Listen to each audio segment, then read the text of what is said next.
Je tourne. Moteur. Action.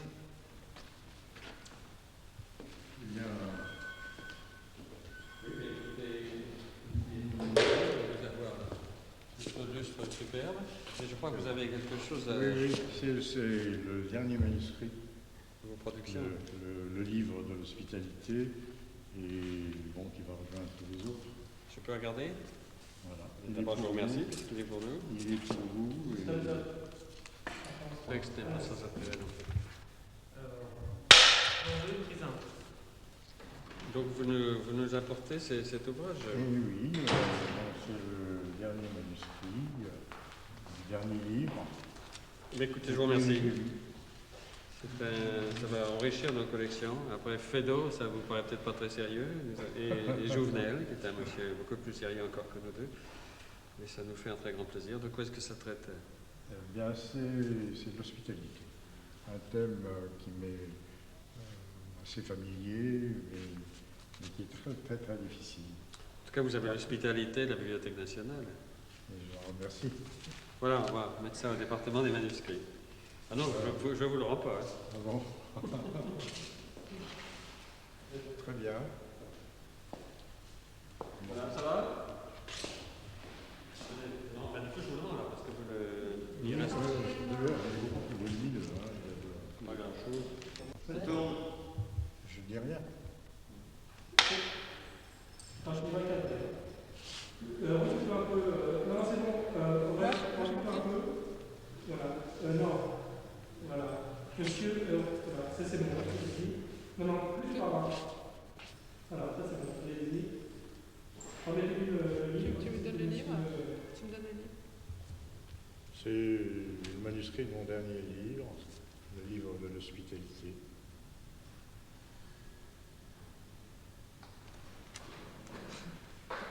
Recommencer, je prends le livre là tout de suite dans la foulée. Je vais prendre le livre. Vas-y, par là, le livre. Non, gardez-le dans les mains.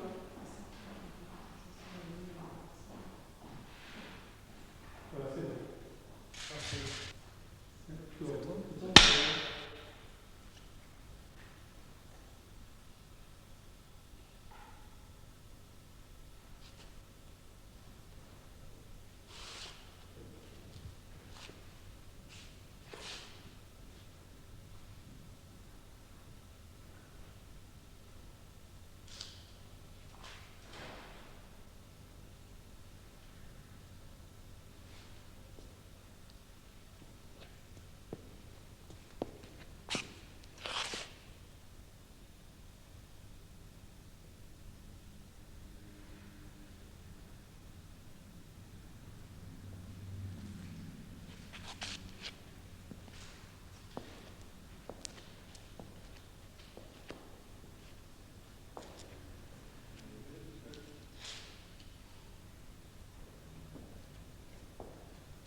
Monsieur Jabès, vous venez de remettre à l'administrateur général le manuscrit du livre qui va être publié aux éditions Gallimard en avril et qui a pour titre le livre de l'hospitalité. Ce thème de l'hospitalité est un thème qui vous est très cher. Et je voudrais savoir si le manuscrit que vous venez de remettre est aussi travaillé que ce manuscrit que nous avons choisi d'exposer qui s'appelle Un étranger avec sous le bras un livre de petit format, qui est le manuscrit préparé pour l'impression, mais qui fourmille de ce que l'on appelle dans notre jargon des avant-textes, des inédits, des brouillons, des pensées qui montrent que l'écriture est continuelle, que vous êtes continuellement en train de... Non, ça va pas, ça. Même en grec, en latin, en hébreu. Non, mais vous savez que chaque livre, enfin chaque texte, pour chaque texte, il y a plusieurs versions. Chaque livre. Il y en a 3, 4, 5, vous êtes payé pour le savoir, parce que vous les avez tous maintenant. Et vous avez bien vu que, enfin, il faut vous avoir mis au moins une centaine de manuscrits. Donc le travail sur le texte, c'est l'évolution même du livre. Et je suis très sensible, si vous voulez, à l'articulation du livre. Et au fur et à mesure que j'avance dans un livre, dans l'écriture d'un livre, il me faut toujours faire un retour en arrière pour, je ne dis pas simplement pour améliorer, disons, le texte, pour ce qu'on fait en général quand on corrige, on efface pour remplacer par, etc. Par un autre mot qui vous semble meilleur. Évidemment, je fais ça aussi. Mais c'est parce que le livre a pris une direction qui nécessite un retour aux premières pages de manière à ce qu'elle puisse s'intégrer après avec. Alors, donc, il y a toujours ce travail d'écriture qui revient sur elle-même, un travail fait dans l'effacement aussi, parce que je crois que, j'ai souvent dit, nous avons tous, les écrivains en particulier, très peu de choses à dire, mais il leur faut et il nous faut beaucoup de mots pour dire ces choses. Alors quand on se trouve devant en plein travail, n'est-ce pas, on voit qu'il y a une quantité de mots qui sont là, mais dont beaucoup d'entre eux ne finissent par peser et par ne plus répondre à ce qu'on attendait. Alors, oui, le manuscrit que je viens de vous remettre est un peu comme tous les autres. Mais il y a vous voyez, je vois là, cette première page de l'avant-dernier livre, enfin, l'étranger avec sous le bras un livre de petit format. Je vois ça, il y a là, ce que j'ai noté là à l'encre rouge, c'est, peut vous donner une idée, n'est-ce pas, du travail que je fais sur le texte.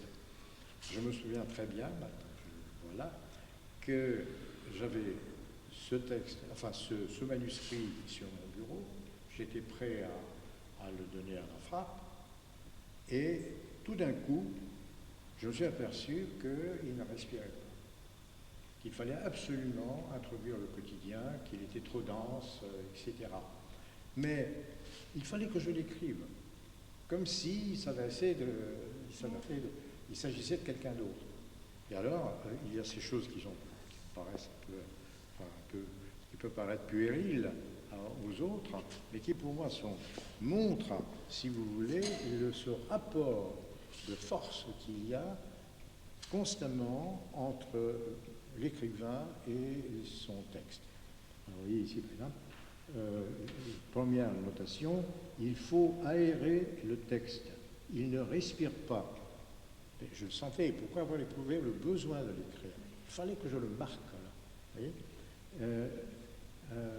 voyez, introduire le quotidien, sortir carrément du livre, simplifier, banaliser même parfois. Trop dense. Oui.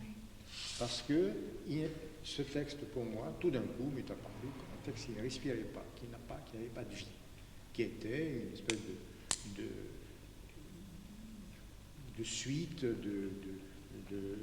d'interrogations, d'aphorismes, autour évidemment d'un thème, le thème de l'étranger, qui, comme vous l'avez dit, est un thème qui pour moi est très important.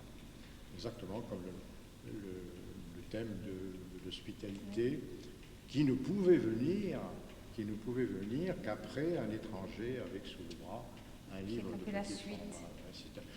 C'est une suite sans être une suite, mais enfin ça ne peut pas. Vous savez, dans le premier livre des questions, il y a un maître qui dit toujours qu'il ne répond pas aux questions, il ne donne jamais de réponse. Alors le disciple lui dit, mais enfin si tu ne donnes jamais de réponse, comment saurais-je que tu es le maître et moi le disciple? Et le maître lui répond, à l'ordre des questions. C'est-à-dire qu'il y a un ordre dans les questions, et les questions qu'on ne peut pas poser avant d'autres, comme il y a des livres qu'on ne peut pas faire avant d'autres.